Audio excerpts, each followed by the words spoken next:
The lavender candle on the nightstand had burned all the way down. I remember thinking that was strange. I had only lit it an hour before my husband left for work that morning. But by the time the police knocked on my door at 6:47 p.m., the wax had pooled flat against the glass and the flame was gone. That detail shouldn't matter. But grief does strange things to memory. It makes you hold on to the wrong things. My name is Claire Ashford.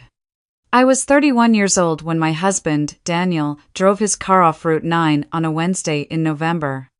They called it a single-vehicle accident. Rain-slicked road, poor visibility, no guardrail. The officer who came to my door was young, too young, and he kept apologizing in between sentences like the words themselves were hurting him. I nodded and thanked him, and closed the door and stood in the hallway for 20 minutes without moving. Daniel and I had been married for 4 years. We met at a friend's wedding, the cliché kind wrong seat at the reception table, the kind of mix-up that turns into a 2-hour conversation and eventually a life. He was 34, a structural engineer with a dry sense of humor and an obsession with good coffee. I was 27, a middle school English teacher who had never once been the kind of girl men pursued. But Daniel pursued me. Quietly. Steadily. Like he'd already decided. We bought a small house in Asheville, North Carolina. Got a dog named Fig. Talked about children in the way couples do when they're not quite ready, but not quite not ready either. Life felt settled. Intentional. Like two people who had chosen each other on purpose. What I didn't know, what I was about to spend the next 3 weeks unraveling, was that Daniel had also chosen something else. Something he had kept folded up and tucked away for the entirety of our marriage. And the door to it had been sitting in our own backyard the whole time. We had a detached workshop behind the house. Daniel used it, he said, for woodworking. He'd built me a bookshelf once, imperfect but beautiful, and I had asked no further questions. The workshop had a padlock he changed not long after we moved in. He said the old one was rusting. I believed him because why wouldn't I? He was my husband. After the funeral, my mother stayed with me for 2 weeks. My best friend Jess flew in from Portland and slept on the couch. People brought food I couldn't eat. Everyone said Daniel had been a wonderful man, and I agreed, and every time I agreed, I felt something shift slightly beneath my feet, like the floor wasn't quite where I expected it to be. It was my mother-in-law, Patricia, who first made me feel it fully. She arrived on the 3rd day, dry-eyed and efficient in the way grief sometimes looks on older women who have already lost too much. She walked through our house with careful, measuring eyes. And when she reached the back window and looked out at the workshop, she went very still. I watched her from the kitchen doorway. She stood there for a long time. "Did Daniel ever show you what he kept out there?" she asked, without turning around. "Woodworking stuff," I said. "Why?" She turned then, and her expression was the kind that people arrange when they already know the answer to a question they're not sure they should ask. "Of course," she said. And left it at that. That night, I couldn't sleep. I lay in the bed we had shared for 4 years and stared at the ceiling and thought about the way Patricia had looked at that workshop. I thought about the padlock. I thought about how Daniel had gone out there every Saturday morning before I was fully awake, and how I had never once followed him, never once asked what he was working on, because we had that kind of marriage, easy, unquestioning, comfortable in the way that sometimes masks the spaces you've learned not to look at too closely. I got up at 2 a.m. and found the spare key on his keychain. The padlock clicked open on the first try. The smell hit me before anything else, cedar and something chemical, faint but sharp. I felt for the light switch, found it, and when the overhead fluorescent flickered on, I stood in the doorway and understood for the first time in my life what it means when people say the ground disappeared under them. There was a workbench. There were tools. But the back wall, the entire back wall, was covered in papers, printed pages, handwritten notes, photographs, sticky notes arranged in columns. A corkboard had been installed, the kind with a grid of pins. There were strings, actual red strings, connecting documents to photographs to index cards filled with Daniel's familiar, tight handwriting. I stepped inside slowly, the way you move through a room you're not sure is real. The photographs showed a little girl. Dark-haired, wide-eyed, maybe 7 or 8 years old in the earlier ones, older in the more recent. There was a woman with her, in many of them, mid-30s, auburn hair, a closed-off expression even when she was smiling. In some photos, Daniel was there too, standing close, but not touching, like a man practicing careful distance. I pulled the nearest photograph off the board. On the back, in Daniel's handwriting, Sophie, age the 6th of September 2019. That was 2 months before we got engaged. I turned to the documents. There were bank records not from any account I recognized showing monthly transfers of $400 to a name I didn't know. There were printed emails, dozens of them, the thread starting years before Daniel and I met. There were 2 printed photographs of what looked like legal documents. I couldn't read them clearly in the dim light, my hands were shaking too hard. But I could see a child's name at the top of one page. Sophie Renee Callahan. And below it, a listed father. Daniel Marcus Ashford. My knees hit the concrete floor before I realized I had stopped standing. I don't know how long I was in there. Long enough for the cold to set into my hands. Long enough to read through enough of those papers to understand the basic shape of what I was looking at. A child. A daughter. Years of payments. Careful, quiet, parallel. A life Daniel had been maintaining like a second bank account present, funded, invisible. I locked the workshop behind me. Went inside. Sat at the kitchen table until morning came. I didn't tell my mother. I didn't tell Jess. I needed to understand the shape of this thing before I let anyone else touch it. The woman's name, Sophie's mother, was in the emails. Renee Callahan. She lived, based on what I could gather from the documents, in a suburb of Charlotte, about 2.5 hours east. She and Daniel had been together, from what I could piece together, for almost 3 years before he and I met. They had ended things, or so the emails suggested when Renee discovered she was pregnant. Daniel's response to that, archived in careful printed copies, was clinical, supportive in a legal and financial sense, absent in every other. But that wasn't the part that undid me. The part that undid me was a sticky note, bright yellow, stuck to the center of the corkboard. It was more recent than the others, the paper still crisp, the ink still dark. It said, in Daniel's handwriting, "She's asking about me. She wants to meet. I don't know what to do. I'm out of time." He had written that note 6 weeks before he died. I drove to Jess's rental car, sat in the passenger seat, and told her everything. She didn't speak for a very long time. Then she said, "What do you need from me right now?" That was why I had kept Jess for 15 years.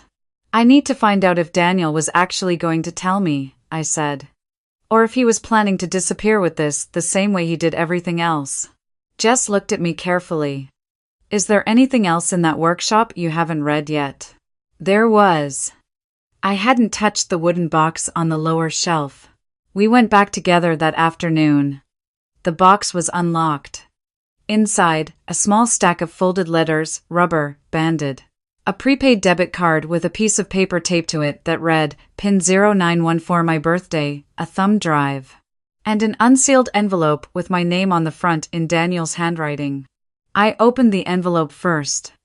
Jess stepped back to give me space. "Claire? If you're reading this without me explaining it to you first, I'm sorry. I meant to tell you in person. I had a plan, and I kept moving the date, and I think some part of me knew that was cowardice even while I was doing it. I have a daughter. Her name is Sophie. She is 9 years old. I was not the father I should have been to her. I sent money and I told myself that was enough, and I knew it wasn't. Her mother and I were not right for each other, and by the time Sophie was born, I had already walked away in every way that wasn't financial. Last month, Renee contacted me. Sophie has been asking questions. She found my name on a document she wasn't supposed to see. She is 9 and she already knows how to search the internet, and she found a photograph of me. I was going to tell you. I need you to believe that. Not because it changes anything, but because it's true. The thumb drive has everything, the accounts, the arrangement with Renee, copies of the payments, all of it. There is also something else on it. Something you need to see before you talk to anyone. I'm sorry I didn't lead with the truth. You deserved better than the version of me that kept choosing the easy door. Daniel? I folded the letter back up. My hands weren't shaking anymore. That was somehow worse. Jess drove me home. We sat in the kitchen. Neither of us could eat. He was going to tell you, she said finally. It wasn't a question. He said he was. Do you believe him? I thought about the sticky note. She's asking about me. I'm out of time. I think he convinced himself he was, I said. I think there's a difference. It was 3 days before I plugged in the thumb drive. 3 days of going through the motions, thank you cards for the sympathy flowers, calls to Daniel's insurance company, a meeting with a financial advisor about the accounts I had known about. Normal widow logistics, brutal in their mundanity. When I finally opened the drive, there were 3 folders. The first held the financial records he'd mentioned, the account, the transfers, spreadsheets of every payment made to Renee Callahan since 2016. Organized, complete, undeniable. The second folder was labeled Sophie and held photographs. A lot of them.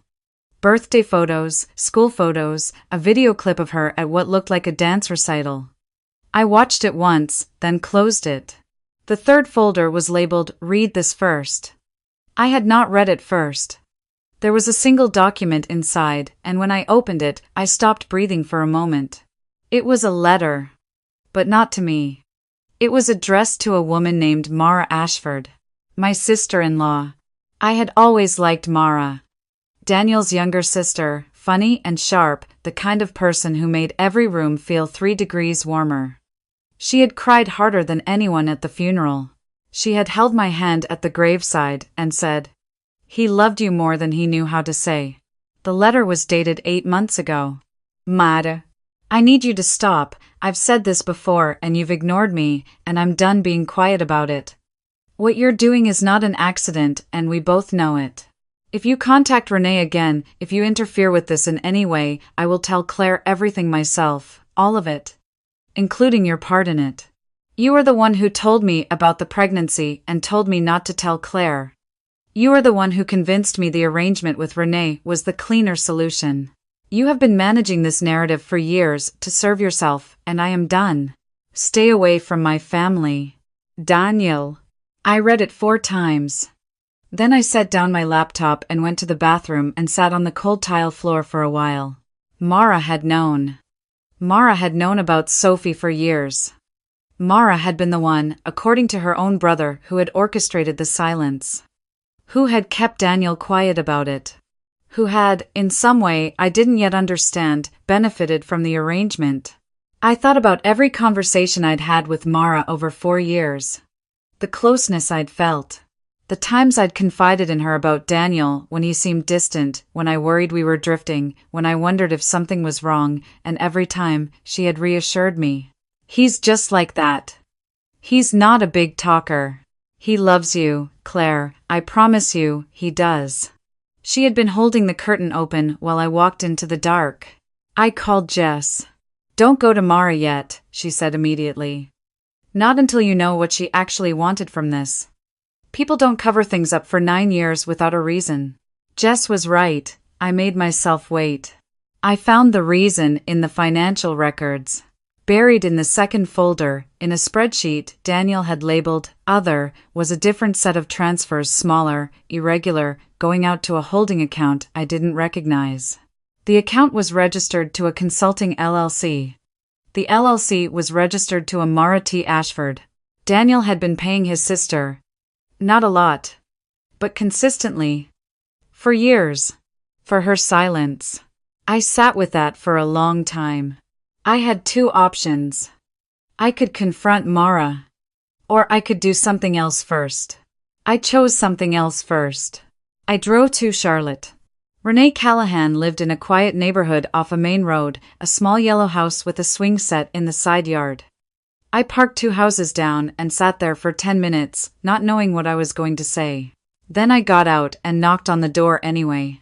She answered in work clothes, clearly just home.